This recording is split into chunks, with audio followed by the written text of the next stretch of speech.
Hello everyone, I hope you all are doing good. हमने अपने previous lecture में बात करी थी इंटरनेट एंड www यानी वर्ल्ड वाइड वेब चैप्टर के थ्योरी की, और मैंने उसी टाइम आपको बताया था कि हम अपने नेक्स्ट लेक्चर में इसी चैप्टर के 50 मोस्ट इंपॉर्टेंट एमसीक्यूज को कवर करेंगे। और आज मैं आपके सामने लेकर आया हूं हमारा वही लेक्चर जिसमें हम कवर करेंगे इंटरनेट एंड www के 50 मोस्ट इंपॉर्टेंट एमसीक्यूज की। तो चलिए शुरू करते हैं।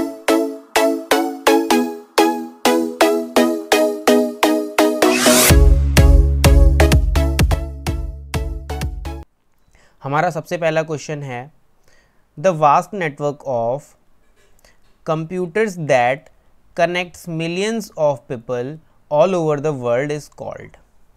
यानी अगर हम एक बड़े नेटवर्क में कई सारे कंप्यूटर्स को कनेक्ट कर दें तो उसे हम क्या कहते हैं। अगर आपको याद है तो मैंने अपने प्रीवियस लेक्चर में इंटरनेट की एक छोटी सी डेफिनेशन बताई थी। मैंने बोला था कि नेटवर्क ऑफ नेटवर्क्स को, मैंने क्या बोला था, नेटवर्क ऑफ नेटवर्क्स, इसी को हम क्या बोलते हैं, इसी को हम बोलते हैं इंटरनेट। और यहाँ पे क्या है, यहाँ पे एक शॉर्ट में वही चीज़ तो लिखी हुई है कि जब हम मिलियंस ऑफ कंप्यूटर को ऑल ओवर द वर्ल्ड जोड़ देते हैं तो उसे हम क्या बोलते हैं, उसे हम इंटरनेट बोलते हैं। ठीक है, यानी इसका राइट आंसर होगा आंसर डी। हमारा नेक्स्ट क्वेश्चन है टू और more computers connected to each other for sharing information form अ।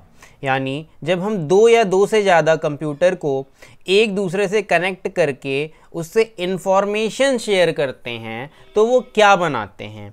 क्या वो सर्वर बनाते हैं? नो। वो टनल बनाते हैं? नो। वो राउटर बनाते हैं? नो।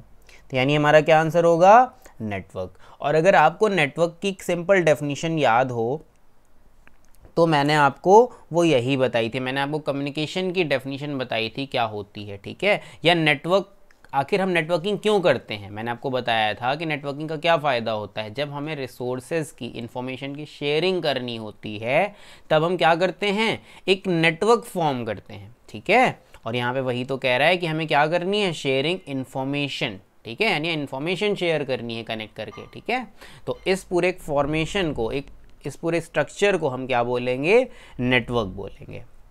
नेक्स्ट क्वेश्चन, हमारा नेक्स्ट क्वेश्चन हमसे कह रहा है कंप्यूटर नेटवर्क इज, यानी कंप्यूटर नेटवर्क इनमें से क्या करता है या क्या है। तो एक एक ऑप्शन करके देखते हैं। पहला ऑप्शन हमसे कह रहा है collection of hardware components and computers. मतलब कि जो एक नेटवर्क है वो कंपोनेंट, मतलब हार्डवेयर कंपोनेंट का कलेक्शन है, कंप्यूटर का कलेक्शन है। अगला ऑप्शन हमसे कह रहा है इंटरकनेक्टेड बाय कम्युनिकेशन चैनल्स। मतलब कि ये एक कम्युनिकेशन चैनल से इंटरकनेक्टेड एक पूरा का पूरा एक स्ट्रक्चर है, एक पूरा सिस्टम है, ऐसा कुछ है। ऑप्शन सी देखिए क्या कह रहा है। ऑप्शन सी हमसे कह रहा है कि sharing of resources and information, या फिर कंप्यूटर नेटवर्क क्या है, वो रिसोर्स और इंफॉर्मेशन को शेयर करता है। तो देखो इसमें ऑप्शन सी नो डाउट एकदम सही है, क्योंकि हमने नेटवर्क क्या जाना है, हमने नेटवर्क के बारे में, इसमें हम क्या करते हैं, इंफॉर्मेशन शेयरिंग करते हैं, रिसोर्स की शेयरिंग करते हैं। ठीक है, अच्छा क्या हम कलेक्शन ऑफ हार्डवेयर कंपोनेंट्स और एंड कंप्यूटर्स नहीं बोल सकते? जी बिल्कुल बोल सकते हैं। कंप्यूटर नेटवर्क में हम क्या करते हैं, बेसिकली कई सारे नेटवर्क को with the help of media या मीडियम मैंने आपको बताया था दो टाइप्स के होते हैं, गाइडेड और unguided. Guided that is wired, unguided that is wireless. ठीक है, तो बाय मीन ऑफ वायर और वायरलेस हम क्या करते हैं, उसे ऐड करते हैं, कई सारे मिलियंस ऑफ कंप्यूटर को ऐड करते हैं। ठीक है, तभी तो हम क्या बनाते हैं, एक नेटवर्क फॉर्म करते हैं। तो यानी कहीं ना कहीं ये जो पॉइंट ए है ये भी सही हो जाता है। यानी अभी हमारा पॉइंट ए सही हो चुका है, पॉइंट बी सही हो चुका है। अच्छा पॉइंट बी क्या है, पॉइंट बी हमसे कह रहा है इंटरकनेक्टेड बाय कम्युनिकेशन चैनल्स। तो व्हाट इज कम्युनिकेशन चैनल्स?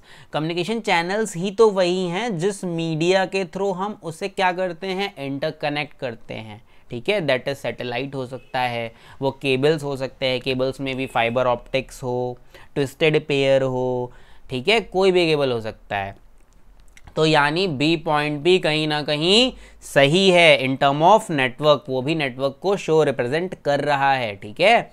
इसीलिए इसका सही आंसर क्या होगा, option D, that is all of the above is right, ठीक है। चलते हैं हम अपने नेक्स्ट क्वेश्चन की तरफ। हमारा नेक्स्ट क्वेश्चन हमसे कह रहा है the hardwares that are available to a computer on a particular network are known as, मतलब वो हार्डवेयर जो एक पर्टिकुलर कंप्यूटर नेटवर्क पर अवेलेबल होते हैं उन्हें हम क्या बोलते हैं, क्या उन्हें हम सर्वर बोलते हैं, नो, प्रोटोकॉल बोलते हैं। प्रोटोकॉल मैंने आपको ऑलरेडी बताया है अपने प्रीवियस लेक्चर में, what is protocol, protocol is a set of rule, ठीक है, यानी option D is wrong. Option B पे आते हैं, option B that is client. Client मैंने आपको क्या बताया, client are those computer which are interconnected to servers, ठीक है, यानी क्लाइंट भी यहां पे आंसर हमारा नहीं होगा, दैट इज रॉन्ग। कौन सा बचता है, ए, दैट इज रिसोर्सेज, और यही हमारा क्या है, सही आंसर है। देखो हमें हमेशा मल्टीपल चॉइस में ये नहीं देखना होता है कौन सा ऑप्शन सही है, हम कोशिश ये करते हैं कि हमें ये देखना है कौन सा ऑप्शन सही नहीं है, जो सही नहीं है उसे एलिमिनेट करते जाओ, आपको सही आंसर अपने आप मिल जाएगा, ठीक है। देखते हैं हमारा नेक्स्ट क्वेश्चन। हमारा नेक्स्ट क्वेश्चन है the advantage of LAN is, LAN क्या है, मैंने आपको बताया था ये टाइप्स ऑफ नेटवर्किंग है। LAN is a local area network. अब लोकल एरिया की बात हो रही है, एक बिल्डिंग या कैंपस की बात हो रही है। अगर एक बिल्डिंग या कैंपस में हमने एक नेटवर्क इस्टेब्लिश कर रखा है तो उसके क्या बेनिफिट्स हो सकते हैं, देखते हैं। पहला हमसे कह रहा है शेयरिंग फेरिफेरल्स, क्या फेरिफेरल्स शेयर हो सकते हैं, भाई पहले ही ऑप्शन में आप देख लो, मैंने आपको बताया था जब हम लैन कनेक्ट करते हैं तो मैंने आपको इसका एग्जांपल भी एक बताया था कि साइबर कैफेज में हम क्या देखते हैं, वहाँ पे कई सारे कंप्यूटर्स होते हैं, या स्कूल बिल्डिंग्स में क्या होती है, कई सारे कंप्यूटर्स होते हैं, बट जरूरी नहीं है कि हर सिस्टम से अलग अलग प्रिंटर ऐड हो। वो क्या करते हैं साइबर कैफे में, एक ही प्रिंटर को 5 से 6 कंप्यूटर से कनेक्ट कर देते हैं with the help of LAN cable, ठीक है।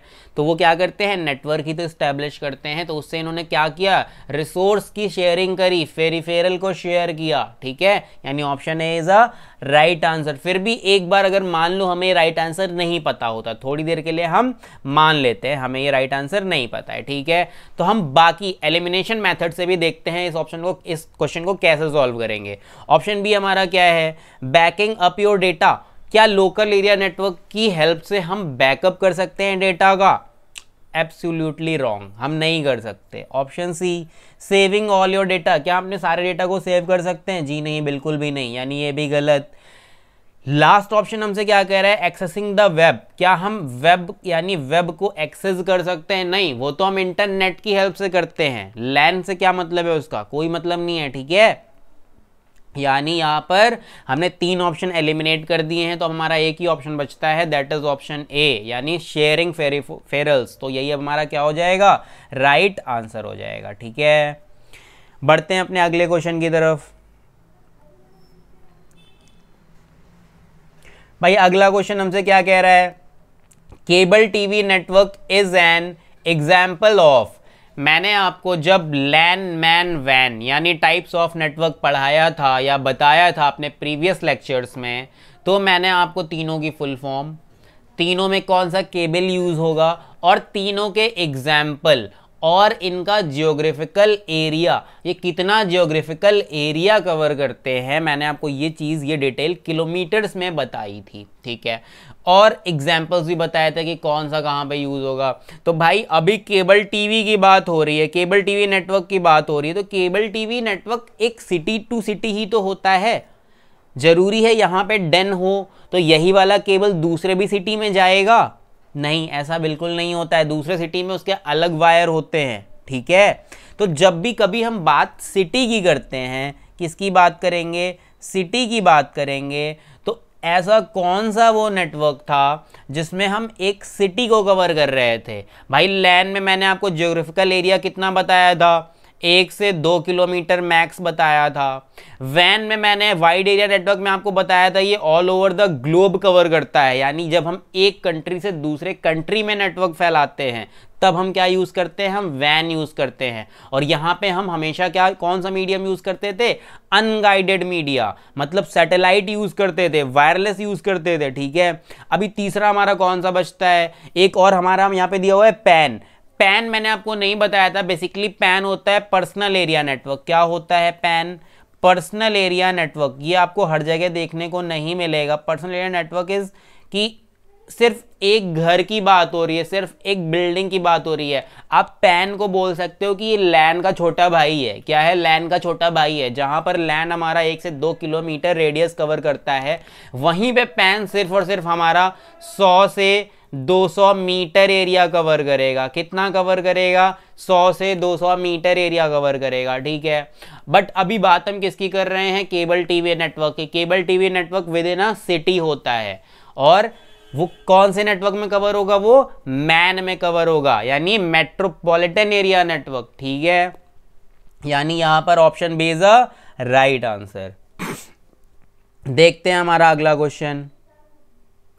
हमारा अगला क्वेश्चन पूछ रहा है which type of network would use phone lines. भाई हमसे कह रहा है कि जो फोन लाइंस हैं वो कौन सा नेटवर्क यूज करती हैं। तो वैसे तो मैंने आपको प्रीवियस लेक्चर में बताया था, बट अभी यहाँ पे थ्योरी यूज करो। यहाँ पे कैसे कौन सा नेटवर्क यूज करेगा वो समझो, चीजों को रटना नहीं है। अगर आज आपने रट लिया कि हाँ यहाँ पे पैन यूज होगा या कैन यूज होगा या कुछ भी यूज होगा, लैन यूज होगा, तो इसको कब तक याद रख पाओगे, इसे याद नहीं रख पाओगे। तो आपको थ्योरी समझनी है। तो यहाँ पे देखो थ्योरी क्या है, वो कह रहा है कौन सा ऐसा नेटवर्क है जो फोन लाइंस में काम आएगा। अच्छा, फोन लाइंस क्या ऐसा होता है कि क्या यहां से मैं America with the help of phone call कर सकता हूं? हाँ जी, मैं कर सकता हूं। तो वो कौन सा नेटवर्क है जो हमें एक कंट्री से दूसरे कंट्री तक इंटरकनेक्ट करने में हेल्प करता है? That is only one and known as wide area network. यानी ऑप्शन ए वैन इज अवर राइट आंसर, ठीक है। तो हम आंख बंद करके यहां पे टिक लगा देंगे, बाकी सारे हमारे गलत हैं, ठीक है। नेक्स्ट क्वेश्चन देखते हैं हमारा।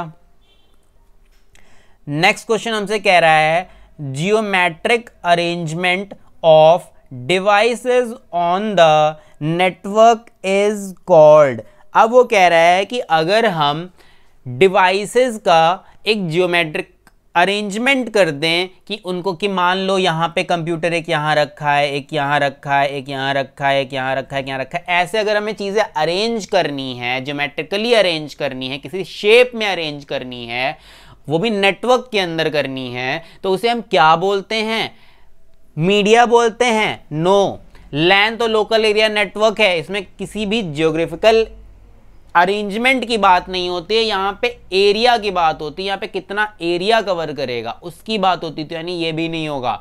प्रोटोकॉल मैंने आपको ऑलरेडी बता रखा है, सेट ऑफ रूल्स होता है, यानी ये भी नहीं होगा। तो हमारा क्या बचता है? Topology. Topology is a right answer. Topology के बारे में मैंने आपको ऑलरेडी बता रखा है कि किसी नेटवर्क को स्टैब्लिश करने के लिए हम डिवाइसेस का अरेंजमेंट जिस तरह करते हैं, मान लो हमने स्टार में अरेंज किया है तो दैट इज स्टार टोपोलॉजी। अगर हमने उसे बस के फॉर्म में एक सिंगल लाइन से सारे कंप्यूटर जोड़ रखे हैं तो उसे हम क्या बोलेंगे? बस टोपोलॉजी। अगर हमने ट्री के फॉर्म में कर रखा है, ठीक है, तो उसे ट्री टोपोलॉजी। और अगर सारे एक दूसरे से इंटरकनेक्टेड हैं that is called mesh topology, ठीक है। तो इसी तरह की टोपोलॉजीज भी होती हैं।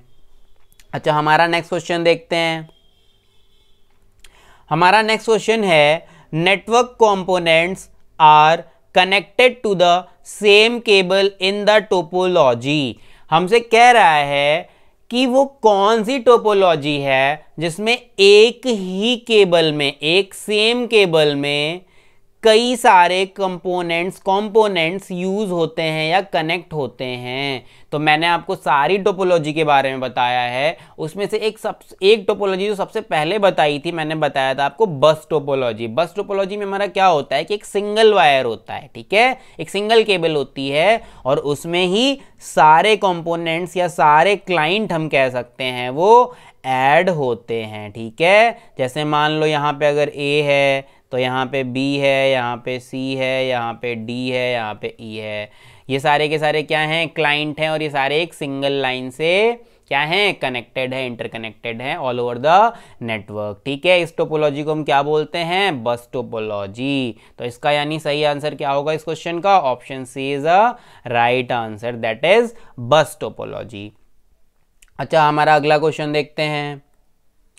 अगला क्वेश्चन हमसे कह रहा है what is the central device in star topology. हमसे बोल रहा है कि स्टार टोपोलॉजी में, किसमें, स्टार टोपोलॉजी में हमारी जो सेंट्रल डिवाइस होती है उसे हम किस नाम से जानते हैं। तो जब मैंने अपने प्रीवियस लेक्चर में टोपोलॉजी बताया था तो वहां पे आपको स्टार टोपोलॉजी ब्रीफली बना के बताया था कि क्या होता है, ये स्टार फॉर्म करता है। यहाँ पे क्या होता है, एक बीच में एक सिस्टम होता है जिसे हम क्या बोलते थे, हमेशा हब बोलते थे या सर्वर बोलते थे या स्विच बोलते थे। क्या बोलते थे, हब बोलते थे या स्विच बोलते थे या सर्वर बोलते थे। ठीक है, और इससे क्या होता था, कई सारे क्लाइंट क्या कनेक्ट होते थे, कई सारे क्लाइंट यानी कई सारे छोटे कंप्यूटर्स कनेक्ट होते थे। क्लाइंट कुछ और नहीं है, client is also a computer. ठीक है, ये कनेक्ट होंगे, इंटरकनेक्टेड होंगे। तो जो बीच वाला कंप्यूटर उसे हम क्या बोलते हैं, हब, स्विच या फिर सर्वर। बस यही पूछ रहा है कि सेंट्रल नोड को क्या बोलते हैं, तो इसमें हम क्या बोलेंगे, यानी ऑप्शन बी इज अ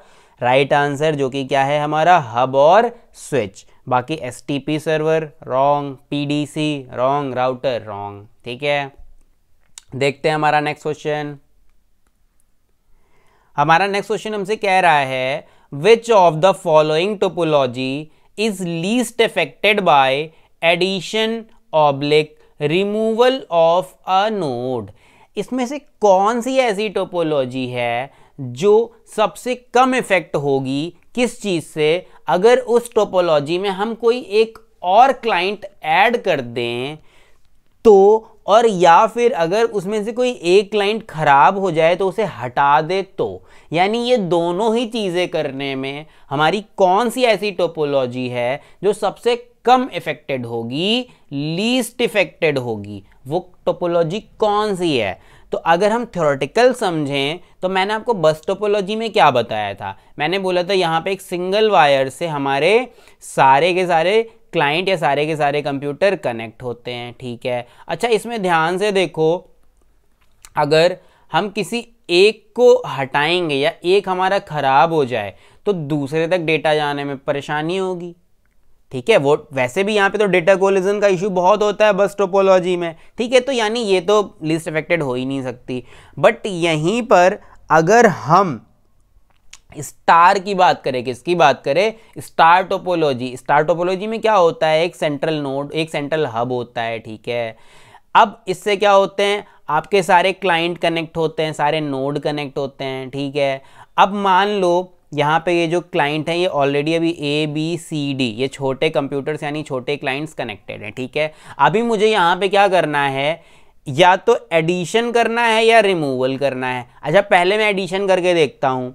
मान लो मैंने एक कंप्यूटर यहाँ पे एक क्लाइंट ई ऐड कर दिया, तो क्या मुझे कुछ फ़र्क पड़ेगा, क्या इस नेटवर्क को कुछ फ़र्क पड़ेगा? भाई बिल्कुल भी नहीं पड़ेगा। क्यों पड़ेगा, कुछ बाकी सिस्टम्स तो आपके डिस्टर्ब हुए ही नहीं, वो तो सिर्फ किससे कनेक्टेड है, हब से कनेक्टेड है। इसको मैंने हब से लाके कनेक्ट कर दिया। ठीक है, यानी कोई भी इफेक्ट नहीं हुआ। अच्छा यहीं पे अगर बात हम रिमूवल की करें, मान लो थोड़ी देर के लिए हमारा ये जो सी है, सी नोड है या फिर सी का क्लाइंट है, ये खराब हो जाता है, ब्रेक डाउन हो जाता है, तो हमें क्या करना है, इसको हटा के रिप्लेस करना है। हमने इसको यहाँ से हटा दिया, तो क्या बाकी लोगों को या बाकी क्लाइंट को डेटा भेजने में, इंफॉर्मेशन शेयरिंग में किसी भी तरह की रुकावट आएगी? क्यों आएगी? बिल्कुल भी नहीं आएगी, क्योंकि वो तो, और इससे कुछ फर्क ही नहीं पड़ रहा है, इससे तो इफेक्टेड ही नहीं है, इस पे डिपेंडेंट ही नहीं है बाकी, है ना। तो इसीलिए स्टार ऐसी टोपोलॉजी है जो लीस्ट इफेक्टेड होती है किसी दूसरे नोड को जोड़ने से या फिर रिमूव करने से। ठीक है, देखते हैं हमारा अगला क्वेश्चन। हमारा अगला क्वेश्चन कह रहा है the dash topology simulates hierarchical flow of data. अच्छा कौन सी ऐसी टोपोलॉजी है जो हायरार्किकल फ्लो ऑफ डेटा को रिप्रेजेंट करती हो? भाई तो एक बात बताओ, हमने जब स्टार टोपोलॉजी के बारे में पढ़ा था तो क्या उसमें कुछ हायरार्की फॉलो हो रही थी कि सबसे ऊपर एक कंप्यूटर या एक सर्वर, फिर उसके नीचे क्लाइंट, फिर इसके भी दो क्लाइंट, फिर इसके भी दो क्लाइंट, फिर इसके भी दो क्लाइंट, सेम इसके भी दो क्लाइंट? क्या ऐसा कुछ भी स्टार में हो रहा था? इसे ही तो हायरार्की बोलते हैं कि हाँ एक पैटर्न फॉलो हो, पहले सबसे बड़ा, फिर उससे छोटा, फिर उससे छोटे के भी छोटा, फिर और छोटा, है ना? जैसे फैमिली में होता है कि ग्रैंडफादर, फिर फादर, फिर सन, ऐसे करके होता है ना। तो क्या है, यहाँ पे एक हायरार्की फॉलो हो रही है। ऐसा कौन सी टोपोलॉजी में होता है? रिंग में होता है? नो। स्टार में होता है? नो। मैस में होता है? नो। मैस में तो सारे के सारे कंप्यूटर्स एक दूसरे से इंटरकनेक्टेड होते हैं, कोई हायरार्की फॉलो नहीं होती। बट ट्री में एक हायरार्की फॉलो होती है। ट्री टोपोलॉजी में हम क्या करते हैं, मान लो अगर एक ये हमारा पेड़ है ऐसा, ठीक है, तो यहाँ पे सबसे नीचे क्या होती है? सबसे नीचे रूट होती है। अब हमें इस पेड़ को ही क्या करना है, इसे पलट देना है। पलट देने का मतलब जो रूट है, इस रूट को हम सबसे ऊपर कर देंगे। जब रूट को सबसे ऊपर हम कर देंगे तो मान लो यहाँ आ गई रूट, और इस रूट को ही हम क्या बोलेंगे? सर्वर बोलेंगे। अब इस सर्वर से देखो बाकी सारी चीज़ें जो हैं ट्री की, बाकी सारे इसी पे तो डिपेंड करती हैं। अगर रूट खराब हो गई तो क्या वो ट्री बचेगा? तो सेम ऐसे ही, क्या अगर यहाँ पे सर्वर खराब हो गया, या इस सर्वर के बाद ही तो देखो सब उससे इंटरकनेक्टेड हैं, तो यहाँ पे क्या हो रहा है, एक हायरार्की फॉलो हो रही है, ठीक है। इसीलिए इसका आंसर सही क्या होगा? ट्री होगा, यानी option C is the right answer. अच्छा, हमारा अगला क्वेश्चन देखते हैं। अगला क्वेश्चन कह रहा है allows more devices to be attached to a single hub. कह रहा है कि इनमें से कौन सी ऐसी टोपोलॉजी है जिसमें एक सिंगल हब में ही कई सारी डिवाइसेस को हम कनेक्ट कर सकते हैं। तो वो कौन सी है भाई? वो भी कौन सी है? वो ट्री टोपोलॉजी है, ठीक है। अच्छा, नेक्स्ट क्वेश्चन देखते हैं। हमारा नेक्स्ट क्वेश्चन क्या कह रहा है?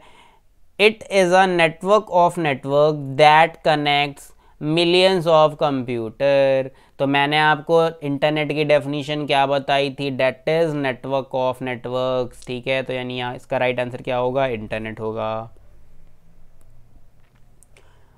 नेक्स्ट क्वेश्चन हमसे कह रहा है अर्पानेट स्टैंड्स फॉर, यानी वो हमसे इसका फुल फॉर्म पूछ रहा है। तो सबसे पहले तो मैं आपको ये एक बार रिकॉल करवा दूं कि अर्पानेट क्या है। तो मैंने आपको बताया था कि जब हमारा इंटरनेट बनाया जा रहा था या फिर इंटरनेट डिस्कवर हो रहा था, तब हमने उसे सबसे पहले सेम इसी नाम से नहीं दिया था, क्योंकि तब वो नेटवर्क ऑफ नेटवर्क्स था ही नहीं।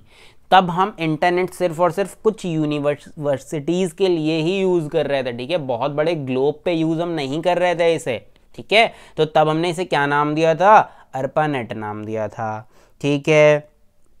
अच्छा, इसका फुल फॉर्म क्या होता है? इसका फुल फॉर्म हमने देखा था, advanced research project agency network. तो इसमें से देखो कौन सा हो रहा है?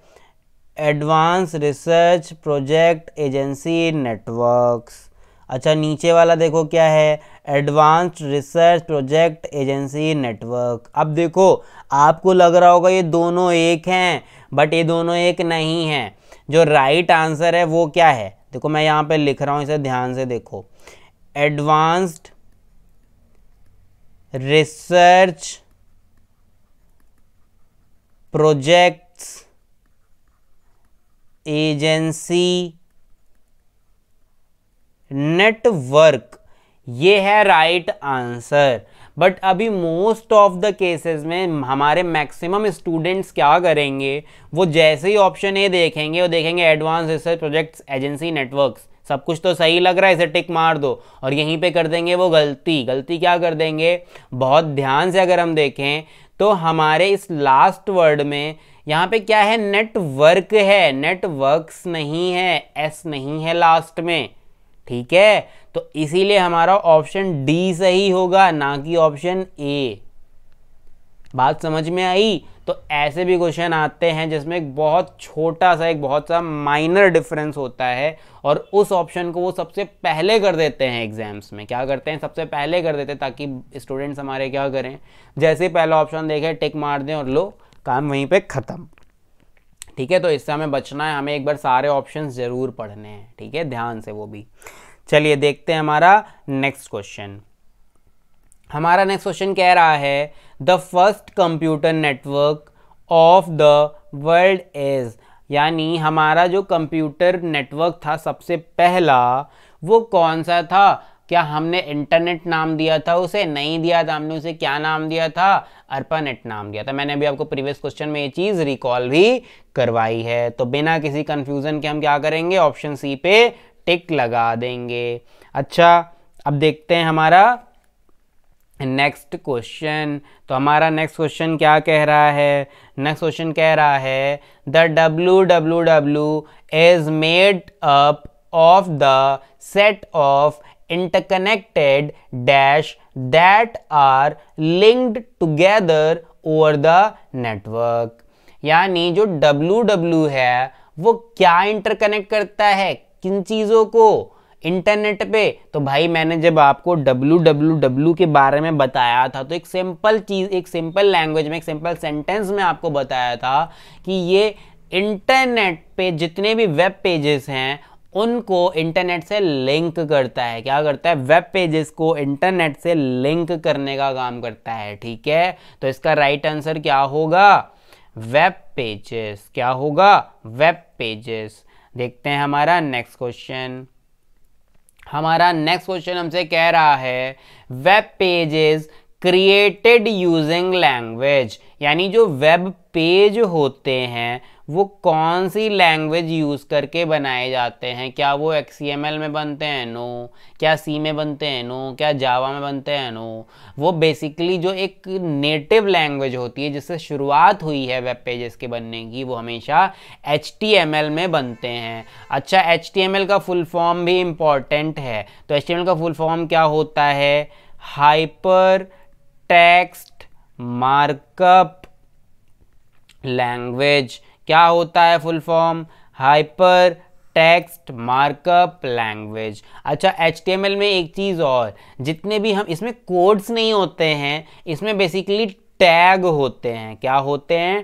टैग होते हैं, ठीक है। अच्छा, ये जो टैग होते हैं वो हम कहाँ पर लिखते हैं? वो हम नोट पैड में लिखते हैं। कहाँ लिखते हैं? नोट पैड में लिखते हैं। हम नोट पैड में लिख कर फिर उसे जब सेव करते हैं उस फाइल को, तो उस फाइल को हम टेक्स्ट फाइल की जगह .html करके सेव करते हैं, ठीक है। तब जाकर वो क्या बनता है? वेब पेज बनता है, ठीक। चलिए देखते हैं हमारा नेक्स्ट क्वेश्चन।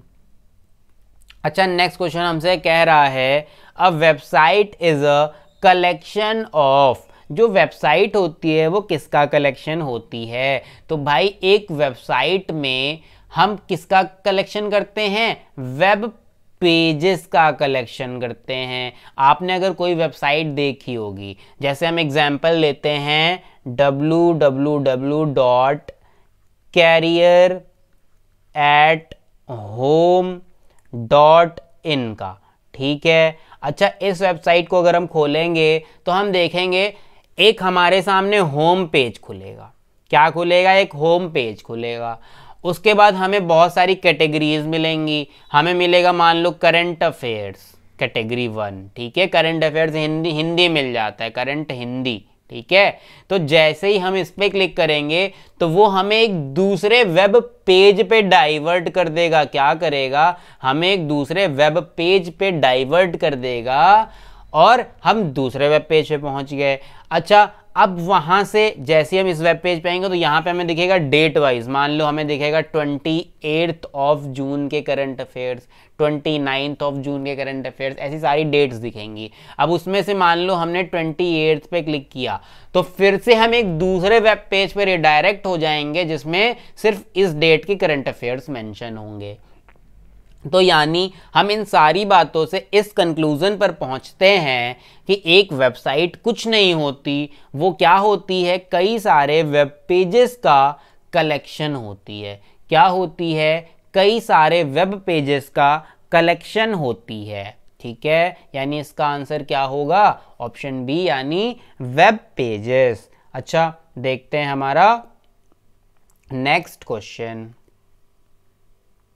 हमारा नेक्स्ट क्वेश्चन है browsers are helpful to view, यानी जो ब्राउजर्स होते हैं, ठीक है, मैंने आपको अपने प्रीवियस लेक्चर में ब्राउजर्स के बारे में बहुत डिटेल में बताया है और सारे एग्जाम्पल दिए हैं। आई थिंक मैंने कोई भी ब्राउज़र नहीं छोड़ा है, चाहे वो मोजिला हो, ठीक है, चाहे वो क्रोम हो, चाहे वो माइक्रोसॉफ्ट एज हो। हाँ, माइक्रोसॉफ्ट एज जो है, जो माइक्रोसॉफ्ट एज है वो कुछ और नहीं है, इंटरनेट एक्सप्लोरर का ही लेटेस्ट वर्जन है। क्या है? Internet explorer. जो स्टूडेंट हमारे काफ़ी टाइम से कंप्यूटर वगैरह यूज़ कर रहे होंगे वो देखते होंगे कि जब भी हम विंडोज़ ऑपरेटिंग सिस्टम यूज़ करते हैं तो वहाँ पे हमें पहले से ही एक ब्राउज़र पड़ा हुआ मिलता है, जो कि कौन सा होता था? Internet explorer. इसी को अब माइक्रोसॉफ्ट ने अपग्रेड करके नाम क्या दिया है? एज नाम दिया है। क्या नाम दिया है? माइक्रोसॉफ्ट एज नाम दिया है, ठीक है। तो ये सारे ही जितने भी ब्राउज़र्स हैं हमारे, वो हमारी क्या हेल्प करते हैं? हमें क्या व्यू करवाते हैं? तो ये बच्चों हमें क्या व्यू करवाएंगे? हमें ये वेब पेजेस व्यू करवाएंगे भाई। अगर हम www.career@home के वो 28 जून के करंट अफेयर्स वाला वेब पेज एक्सेस कर पा रहे हैं या देख पा रहे हैं, तो वो हम कैसे कर पा रहे हैं? With the help of browsers ही तो कर पा रहे हैं, ठीक है। तो इसीलिए इसका आंसर क्या होगा? वेब पेजेस होगा। अच्छा, नेक्स्ट क्वेश्चन हमारा क्या है देखते हैं। नेक्स्ट क्वेश्चन हमसे कह रहा है URL स्टैंड्स फॉर, यानी URL का फुल फॉर्म क्या होता है? तो स्टूडेंट्स URL का फुल फॉर्म होता है यूनिफॉर्म रिसोर्स, क्या होता है? Uniform resource locator. क्या होता है full form? Uniform resource locator. तो भाई इनमें से कौन सा है ये? यानी option A is the right answer. देखते हैं हमारा नेक्स्ट क्वेश्चन। हमारा नेक्स्ट क्वेश्चन पूछ रहा है dash is the web address for a website और वेब पेज, यानी किसी वेबसाइट या फिर वेब पेज के लिए जो एड्रेस होता है उसे हम क्या बोलते हैं? क्या उसे हम डोमेन नेम बोलते हैं? नो। क्या उसे हम होम पेज बोलते हैं? नो। क्या उसे हम ईमेल अकाउंट बोलते हैं? नो। उसे हम क्या बोलते हैं? URL बोलते हैं, यूनिफॉर्म रिसोर्स लोकेटर बोलते हैं, ठीक है। ओके, देखते हैं हमारा नेक्स्ट क्वेश्चन। हमारा नेक्स्ट क्वेश्चन है the basic purpose of URL is to locate, यानी जो URL है उसका बेसिक पर्पज क्या लोकेट करना होता है? तो स्टूडेंट्स आपको बता दूं ये बहुत इंपॉर्टेंट क्वेश्चन है। कुछ स्टूडेंट्स प्रीवियस क्वेश्चन की वजह से हो सकता है वो टिक लगा देंगे वेबसाइट कि URL की हेल्प हम लेते हैं वेबसाइट लोकेट करने में, ठीक। खैर वेबसाइट तो मैंने ऑप्शन में डाली भी नहीं है, ठीक है, बट अगर होती भी तो वेबसाइट लोकेट करने में URL हेल्प नहीं करता है। एक URL की हेल्प से हम किसी का IP एड्रेस जान सकते हैं। क्या कर सकते हैं? हम एक URL की हेल्प से किसी का IP एड्रेस लोकेट कर सकते हैं, यानी इसका सही आंसर क्या होगा? Option B is the right answer. अच्छा, देखते हैं हमारा नेक्स्ट क्वेश्चन। हमारा नेक्स्ट क्वेश्चन है an educational institution would generally have the following in its domain name, यानी अगर एक एजुकेशनल इंस्टीट्यूट है तो वो जनरली कौन सा, वो सामान्यतः कौन सा डोमेन लेना पसंद करेगा या उसे जनरली कौन सा डोमेन लेना चाहिए? क्या उसे .org लेना चाहिए? तो मैंने आपको जब डोमेन के बारे में प्रीवियस लेक्चर में बताया है तो वहाँ पे आपको बताया था जो .org है वो क्या बताता है? हमें ऑर्गेनाइजेशन के बारे में बताता है, यानी हम इसे मोस्टली कौन यूज़ करता है? जो नॉन गवर्नमेंट ऑर्गेनाइजेशन होते हैं या NGO वगैरह होते हैं वो यूज़ करते हैं। .in क्या स्पेसिफाई करता है? इंडिया को स्पेसिफाई करता है। .com क्या स्पेसिफाई करता है? कॉमर्शियल को स्पेसिफाई करता है। अच्छा, .edu या .edu क्या बताता है? ये एजुकेशनल को रिप्रेजेंट करता है, यानी अगर किसी वेबसाइट के आगे आपको .edu लगा हुआ मिल जाए तो आप उसे देखते ही पहचान जाएंगे कि इसके अंदर या ये जो वेबसाइट है वो किसकी है? किसी एक एजुकेशनल इंस्टीट्यूट को ही रिप्रेजेंट कर रही है, ठीक है। यानी जनरली .edu ही कोई इंस्टीट्यूशनल कोई एजुकेशनल इंस्टीट्यूट लेगा, बाकी ऐसा कुछ भी नहीं है कि वो .in नहीं ले सकता, ठीक है। बेसिकली है तो वो इंस्टीट्यूट अगर इंडिया में तो इंडिया वालों का ही तो है ना, तो वो .in भी ले सकता है, इवन वो .com भी ले सकता है, ऐसा कुछ भी नहीं है कि वो ले नहीं सकता, बट एक प्रिफर उसे जो करना चाहिए वो .edu करना चाहिए, ठीक है। देखते हैं हमारा नेक्स्ट क्वेश्चन। नेक्स्ट क्वेश्चन हमारा है which is not the communication feature of internet, यानी इनमें से कौन सा इंटरनेट का कम्युनिकेशन फीचर नहीं है, ठीक है। अच्छा, ईमेल है, हाँ जी है। चैट है, हाँ जी है। न्यूज़ ग्रुप है, हाँ जी है। डिज़ाइनिंग, क्या डिज़ाइनिंग इंटरनेट का फीचर है? नो, नहीं है। सीधे से हमें क्या मिल गया? आंसर मिल गया। कौन सा?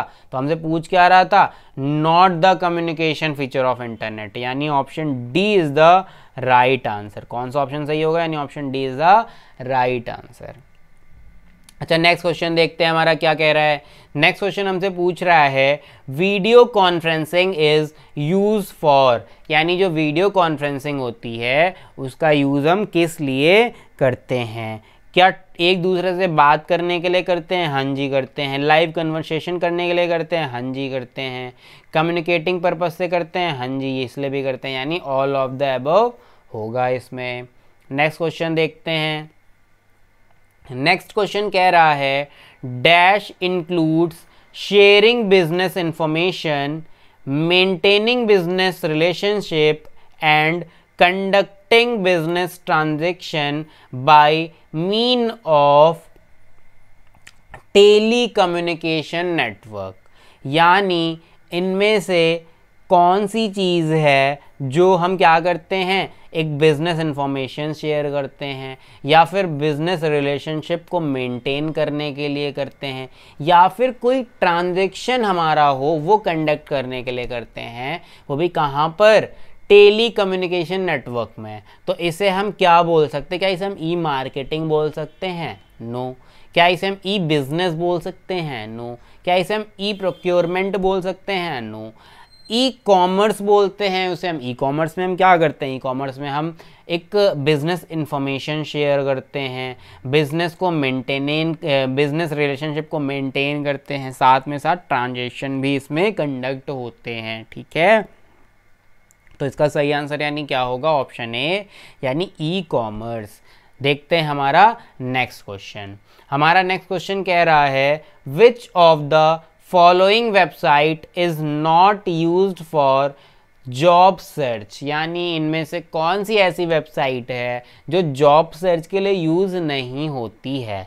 वैसे तो हमने सरकारी रिजल्ट, जॉब अलर्ट और ये सारी वेबसाइट्स के बारे में सुन ही रखा है, तो उसके अलावा भी एक ये naukri.com जॉब सर्च के लिए ही होती है।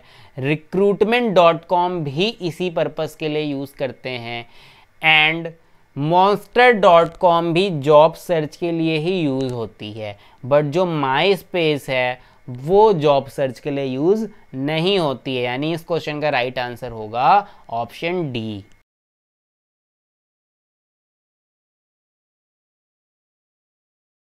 हमारा अगला क्वेश्चन देखते हैं। अगला क्वेश्चन है dash refers to the company that provides internet connections to the for a fee users usually, यानी इनमें से ऐसा कौन सा है जो पैसे लेकर, फीस लेकर हमें क्या करता है? इंटरनेट की सेवा मुहैया करवाता है, उपलब्ध करवाता है। तो वो क्या होता है? उसे हम क्या बोलते हैं? उसे हम ISP बोलते हैं, इंटरनेट सर्विस प्रोवाइडर बोलते हैं।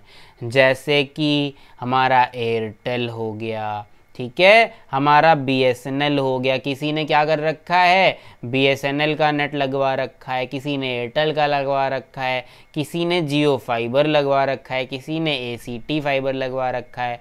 तो ये सारे के सारे क्या हैं? ISP हैं। ISP का फुल फॉर्म क्या हुआ? इंटरनेट सर्विस प्रोवाइडर, यानी ऑप्शन सी इसका राइट आंसर होगा। अच्छा चलते हैं आगे हमारे नेक्स्ट क्वेश्चन की तरफ। हमारा नेक्स्ट क्वेश्चन क्या कह रहा है, which of the following is not a type of broadband interconnection. इनमें से कौन सा ऐसा है जो हमारा ब्रॉडबैंड इंटरकनेक्शन का टाइप नहीं है। तो भाई वो हमारा कौन सा है जो ब्रॉडबैंड इंटरनेट का एग्जाम्पल नहीं है या टाइप नहीं है, वो हमारा डायल अप है।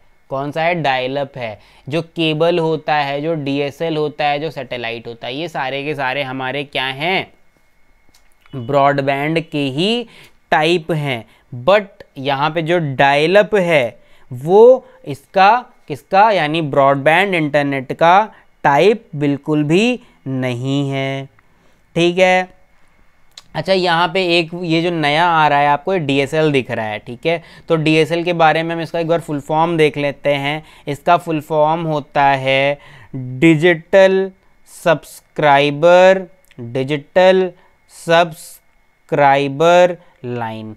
क्या फुल फॉर्म होता है, डिजिटल सब्सक्राइबर लाइन। अच्छा इसके ना दो टाइप भी होते हैं। क्या होते हैं, दो टाइप भी होते हैं। एक होता है HDSL।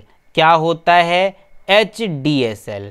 अच्छा दूसरा क्या होता है, दूसरा होता है VHDSL। क्या होता है, VHDSL। यहाँ पे H क्या है, H है हाई, H क्या है, high data rate digital subscriber line. HDSL का फुल फॉर्म क्या हुआ, high data rate digital subscriber line. अच्छा यहाँ पे V का फुल फॉर्म क्या हो जाएगा, बस V जो है हाई के आगे लग जाएगा यानी वेरी हो जाएगा। तो यहाँ पे क्या है, very high data rate digital subscriber line. ठीक है।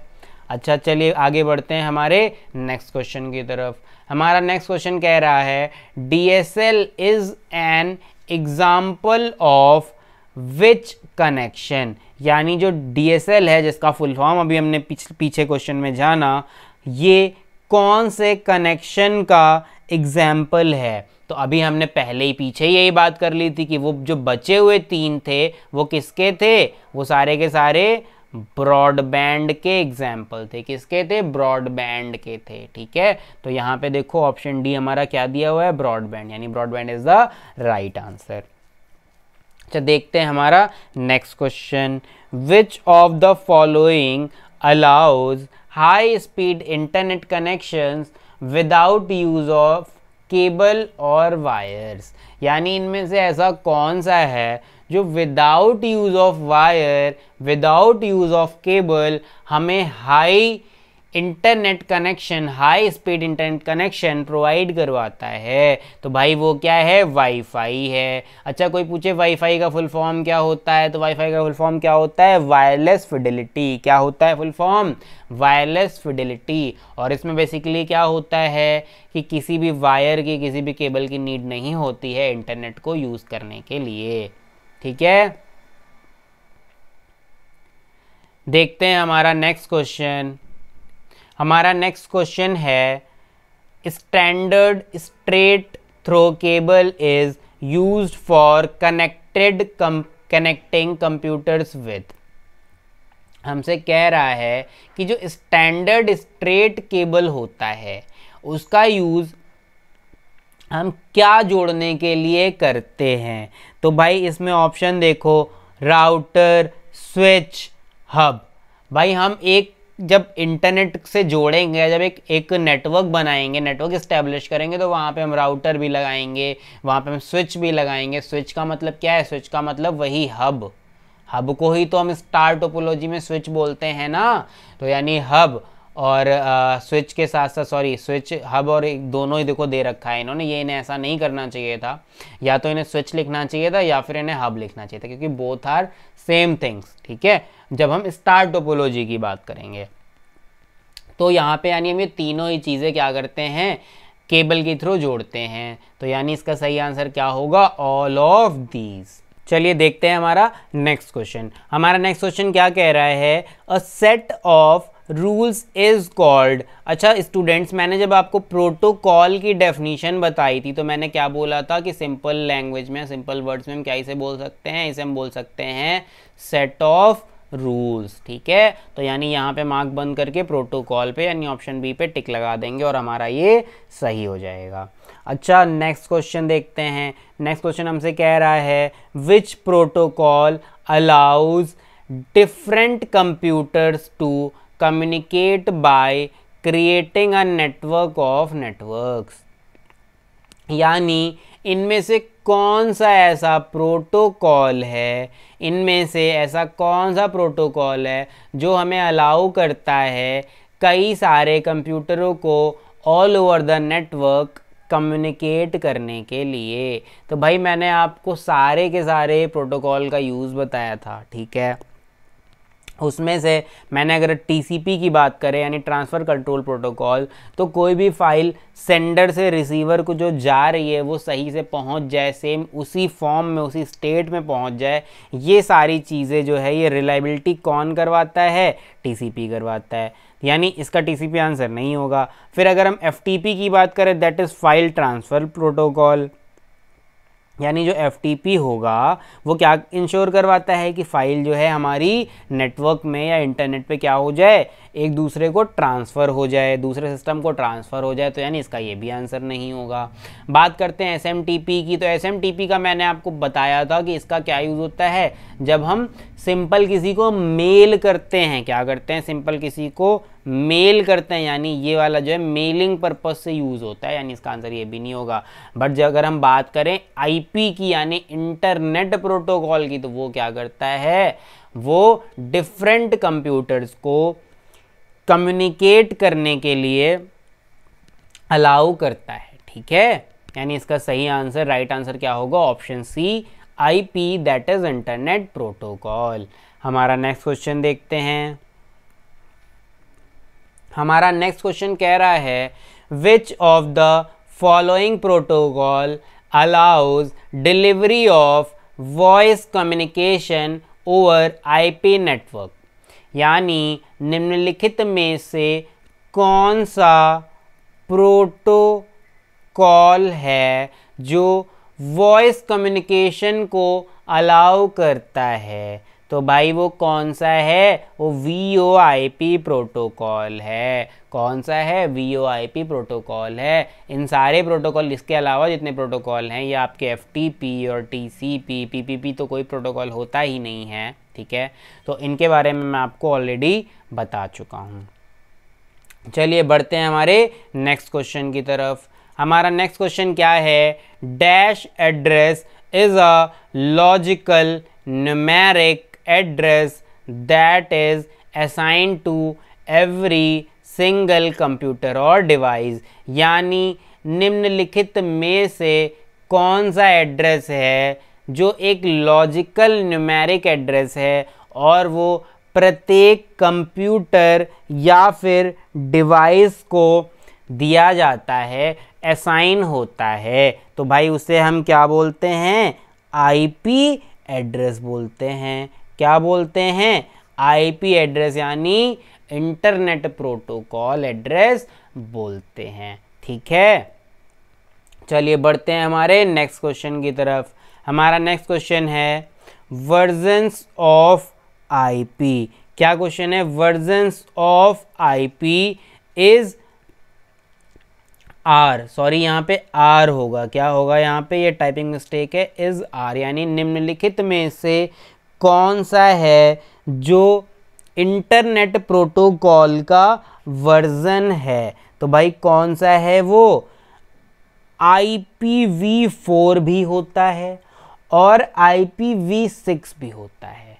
यानी ये दोनों ही क्या हैं, वर्जन्स हैं। किसके वर्जन्स हैं, इंटरनेट प्रोटोकॉल के। यानी both A and B, both A and B is the right answer.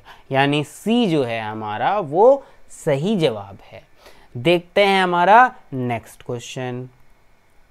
हमारा नेक्स्ट क्वेश्चन हमसे पूछ रहा है which of the following is a 6 byte address that allows NIC यानी network interface card to be uniquely identified on the network।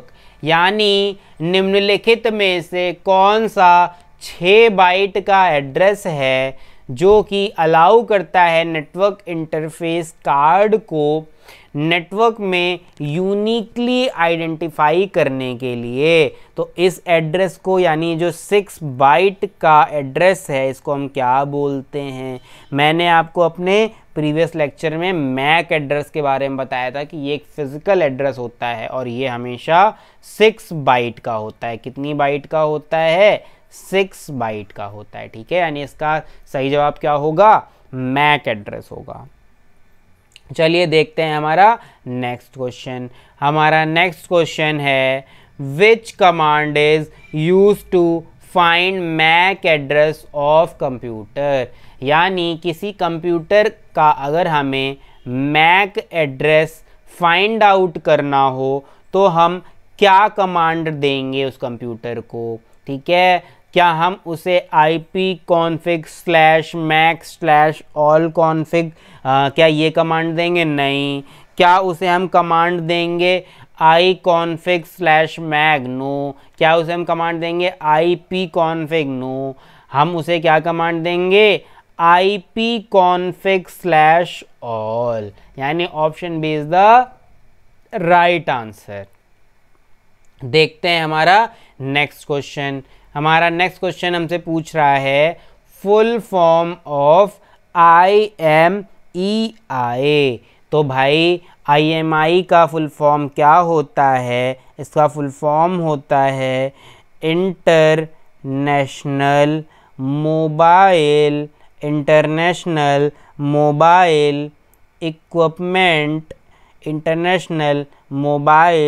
Equipment identity. क्या होता है full form? International mobile equipment identity. तो भाई इसका आप अगर पहला ही ऑप्शन देखो तो आपको क्या मिल जाएगा? International mobile equipment identity. ठीक है, अच्छा देखो इस तरह के क्वेश्चन है बहुत ज़्यादा हमें दिमाग नहीं लगाना होता। हमसे वो क्या करता है सीधे कोई भी एक ऐसे ही वर्ड दे देगा और उसका फुल फॉर्म पूछ लेगा। तो भाई इसमें मैं आपको कोई लॉजिक नहीं बता सकता। ठीक है ना, ये आपको क्या करना होगा? सिर्फ आपको लर्न करना होगा, याद करना होगा। ठीक है, तो यही रीज़न है कि मैं ऐसे ऑप्शंस को हमेशा टॉप पे रख देता हूँ क्योंकि मुझे बाकी सारे ऑप्शंस पढ़ने का मतलब नहीं बनता। जब मुझे इसका सही जवाब पता होगा तभी मैं कर पाऊंगा। ठीक है, वरना मैं गेस नहीं कर सकता, बहुत ज़्यादा इसमें गेस नहीं हो सकते। ठीक है, चलिए देखते हैं हमारा नेक्स्ट क्वेश्चन। नेक्स्ट क्वेश्चन हमसे कह रहा है how to find IMEI number on any phone. यानी अगर हमें कोई भी मोबाइल फ़ोन दे दिया जाए, हमें क्या दे दिया जाए? कोई मोबाइल फ़ोन दे दिया जाए और हमसे कहा जाए कि इसका IMEI नंबर जो है वो बताओ, तो हम क्या बताएंगे, कैसे बताएंगे? हम उसके लिए एक USSD कोड टाइप करेंगे डायलर खोलकर। क्या करेंगे? उस फ़ोन का डायलर खोलेंगे, डायल पैड खोलेंगे, उसके बाद वहाँ पे एक USSD, कौन सा? USSD कोड डायल करेंगे और वो कौन सा होगा? वो होगा हमारा *#06#। क्या होगा? *#06#। ठीक है, अच्छा इसमें से कौन सा है? देखो *#06#, यानी option B is the right answer. चलिए देखते हैं हमारा नेक्स्ट क्वेश्चन। हमारा नेक्स्ट क्वेश्चन है a web browser is a software application for accessing information on the web. यानी जो वेब ब्राउज़र होता है वो एक सॉफ्टवेयर एप्लीकेशन है इंफॉर्मेशन एक्सेस करने के लिए। ठीक है, तो कहाँ से करने के लिए?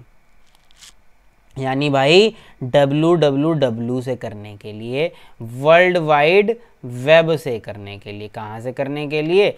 वर्ल्ड वाइड वेब से करने के लिए। ठीक है, ये कहाँ पर करता है? वेब ब्राउज़र कहाँ पे करेगा? www पर करेगा। ठीक, क्योंकि वेब पेजेस सारे लिंक कहाँ होते हैं? वो सारे के सारे www पे ही तो लिंक होंगे ना। चलिए देखते हैं हमारा नेक्स्ट क्वेश्चन। हमारा नेक्स्ट क्वेश्चन है अ ब्राउज़र इज़, यानी जो ब्राउज़र है वो क्या है? पहला हमसे ऑप्शन कह रहा है all programs to connect the internet, यानी प्रोग्राम को, the program to connect to internet, यानी एक ऐसा प्रोग्राम है जो हमें इंटरनेट से कनेक्ट करता है। हाँ जी, ये सही है। The program to create website, हाँ जी, अगर हम वर्डप्रेस पे कोई भी साइट बनाएंगे तो वर्डप्रेस एक्सेस हमें ब्राउजर पे ही करना पड़ेगा और वहीं पे साइट बनाना पड़ेगा, यानी ये भी कहीं ना कहीं सही है। तीसरा हमसे कह रहा है the program use to view sites on web, यानी वेब पे, यानी वेब इंटरनेट पे अगर हमें कोई वेबसाइट देखनी है तो हम क्या करेंगे, इसका ब्राउजर का यूज करेंगे। हाँ जी, ये भी सही, यानी all of the above option D is the right answer. चलिए देखते हैं हमारा नेक्स्ट और लास्ट क्वेश्चन। हमारा लास्ट क्वेश्चन कह रहा है dash is the process of saving some data from internet to your own computer, यानी अगर इंटरनेट से हम अपने कंप्यूटर में कोई भी डेटा सेव कर रहे हैं तो उस प्रोसेस को हम क्या नाम देते हैं? क्या उस प्रोसेस को हम कॉन्फ्रेंसिंग बोलते हैं? नो। क्या उसे हम अपलोडिंग बोलते हैं? नो। हम उसे डाउनलोडिंग बोलते हैं, यानी option B is the right answer. और इसी के साथ हमारा इस चैप्टर यानी इंटरनेट एंड WWW यानी वर्ल्ड वाइड वेब के 50 इम्पॉर्टेंट MCQs जो कि आपके आने वाले एग्जाम्स, चाहे वो TG2 का हो, चाहे वो CCC का हो, चाहे वो रेलवे का हो या और कोई भी स्टेट एग्ज़ाम्स हो, उनके लिए इस चैप्टर से जितने भी इंपॉर्टेंट क्वेश्चंस बनते हैं वो मैंने मेरे अकॉर्डिंग कवर कर लिए हैं। बट अगर आपको लगता है इसके अलावा और भी कोई क्वेश्चन इस चैप्टर का इंपॉर्टेंट हो सकता है जिसका आंसर या जिस क्वेश्चन के बारे में मुझे डिस्कस करना चाहिए अपने इस वीडियो लेक्चर में, तो प्लीज़ आप कॉमेंट बॉक्स में मुझे वो क्वेश्चन पूछ सकते हैं। मैं उसे नेक्स्ट वीडियो में, नेक्स्ट अपकमिंग वीडियो में कवर कर लूँगा। आज के लिए इतना ही, मिलते हैं हमारे नेक्स्ट लेक्चर में।